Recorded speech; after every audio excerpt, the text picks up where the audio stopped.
So we are just beginning with marasmus. Marasmus जो है वो एक जब मैल न्यूट्रिशन की सिवियर फॉर्म 3rd डिग्री हो जाती है और वेट लॉस सिग्निफिकेंट हो जाता है तो हमेशा हमारे पास मरासमस आता है।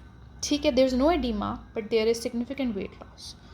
It is 20 times more common than kwashiorkor. इसमें ज़्यादातर मतलब कि 20 टाइम्स क्वेश्चरकर के दोनों बड़ी इम्पॉर्टेंट हैं related to malnutrition, but ज़्यादातर मरासमस होता है। ठीक है, और ये बिलो 2 ईयर्स होता है हमारे पास, बिलो 2 ईयर्स ऑफ एज में होता है। लेकिन वैसे किसी भी, जिस तरह हमने उसमें पढ़ा था कि यहाँ पर मैं आपको दिखाऊं तो हमने पढ़ा कि मैल न्यूट्रिशन वैसे क्या 3 months to 3 years तक होता है, लेकिन हो तो किसी भी एज सकता है। इसीलिए लेस देन 2 में लिखा हुआ है, लेकिन किसी में भी हो सकता है। इसके भी प्राइमरी और सेकेंडरी कॉजेज़ होते हैं, लेकिन मेनली ये होता क्यों है मरासमस, ये प्राइमरी मैल न्यूट्रिशन की वजह से होता है। इसमें primary malnutrition main factor role play करता है।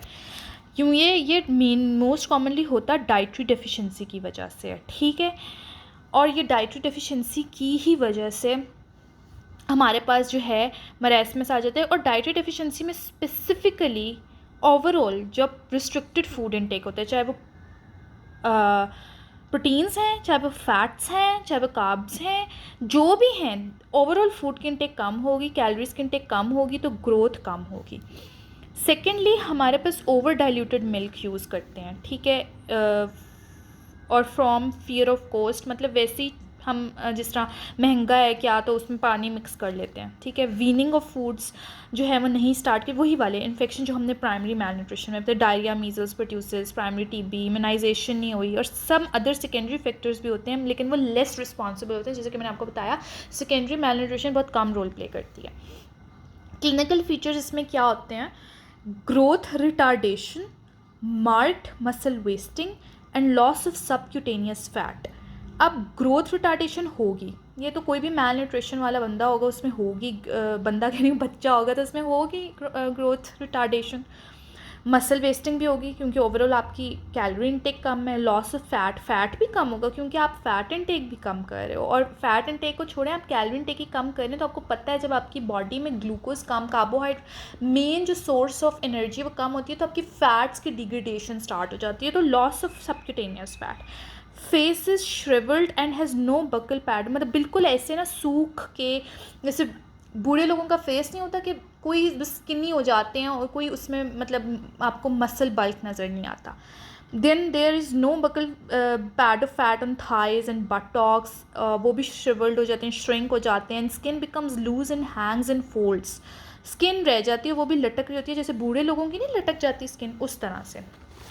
इसमें एक और इम्पॉर्टेंट बात कि एब्डोमेन प्रोट्रूबरेंट होता है हाइपोटोनिक मसल्स की वजह से।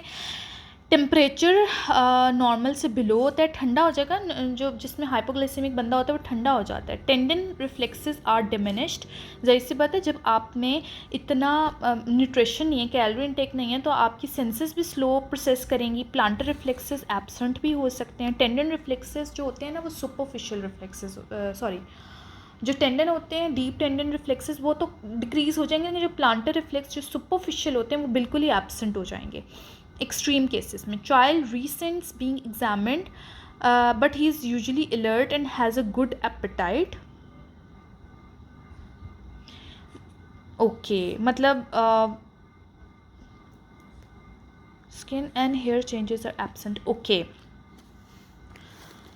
आप ये देखेंगे कि यूजुअली ऐसे लगेगा कि बच्चा अलर्ट भी है, उसकी एपेटाइट भी गुड है। यार एपेटाइट नहीं कम हो रही, क्यों एपेटाइट कम नहीं हो रही? क्योंकि उसको अंदरूनी तो कोई मसला नहीं है, उसको बच्चे को ये मसला तो नहीं है कि उसकी कोई लिवर सही से काम नहीं कर रहा, उसके कोई पैंक्रियास सही से काम नहीं कर रहा, या उसकी गट में कोई मसले मसाइल चल रहे हैं कि उसको भूख ही नहीं लग रही। भूख लग रही है, उसको खाना नहीं मिल रहा, प्राइमरी कॉजेज़ उसको इस तरफ लेके जा रहे हैं, लेकिन उसके रिज़ल्ट में एडीमा तो नहीं होता। और क्योंकि प्रोटीन का मसला नहीं, ओवरऑल कैलोरी इनटेक कम है, और स्किन एंड हेयर चेंजेस भी एब्सेंट होती हैं।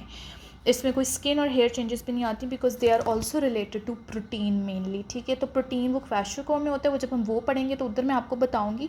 अदरवाइज़ इसमें हमारे पास जनरल एक आपको फिजिक में growth retardation, muscular wasting, subcutaneous fat की कम मिलेगा, एब्डोमेन प्रोट्रूडेंट मिलेगा, टेम्परेचर कम मिलेगा, टेंडन रिफ्लेक्सेस और जो आपके पास सुपरफिशियल रिफ्लेक्सेस हैं वो डिक्रीज़ हो जाएंगे. साइंस जो ऑलवेज प्रेजेंट होंगे, साइंस विच वी असेस, ठीक है, वी डॉक्टर्स असेस करते हैं, उसमें ग्रोथ फेलियर होता है एक्सट्रीम किस्म का, weight below 60% of expected weight. 60% cut off हमने वैल्यू पढ़ी थी. तो जब 60% से बिलो सिवियर मैल न्यूट्रिशन हो जाती है, ग्रोथ फेलियर हो जाता है, मार्क मसल वेस्टिंग होगी, लॉस ऑफ सबक्यूटेनियस फैट हमेशा होगा, यूजुअली अलर्ट और गुड एपेटाइट होगी, face is wizened and shrivel like a little old man या मंकी फेस हो जाएगा, no buttocks and head seems large in proportion to the body. ये सारे हमने वैसे भी सिम्टम्स में पढ़ लिया, साइंस में भी हमें यही मिलेंगे. साइंस ओकेजनली प्रेजेंट, ऑलवेज तो ये होंगे, ओकेजनली में एनीमिया हो सकता है, डायरिया हो सकता है, डिहाइड्रेशन के साइन होंगे, डायरिया होगा तो विटामिन डेफिशिएंसीज हो सकती हैं, जेलोसिस, रेमेटोसिस, रिकेट्स के आपको साइंस मिल जाएंगे, रेस्पिरेटरी इन्फेक्शंस, टीबी, मीजल्स, मतलब इन्फेक्शंस, ये जो है ना इन्फेक्शंस वगैरह, ये आपको ओकेजनली ही मिलेंगे, हमेशा ऑलवेज नहीं प्रेजेंट होते. प्रिवेंशन क्या होता, मतलब ये वाले जो है ना हमेशा प्रेजेंट होंगे, ये ओकेजनली होंगे. और इसकी प्रिवेंशन हम कैसे कर सकते हैं? सबसे पहले तो अर्ली डिटेक्शन बहुत इंपॉर्टेंट है, क्योंकि ये होती बिलो 2 ईयर्स में स्टार्ट हो जाती है. आपको अर्ली डिटेक्शन बहुत इंपॉर्टेंट है, इतना कि वो सिवियर की तरफ चला जाए. प्रमोट करें हर जगह ये ब्रेस्ट फीडिंग की, बैकवर्ड एरियाज़ में ज़रूर कहें कि 1 to 2 ईयर्स तक देनी ही देनी है. आर्टिफिशियल फीडिंग अवॉइड करनी है till the age of 4 to 6 months. कोई आर्टिफिशियल फीडिंग नहीं देनी है, बाहर के दूध नहीं देने, जस्ट ब्रेस्ट फीडिंग देनी है. इंट्रोड्यूस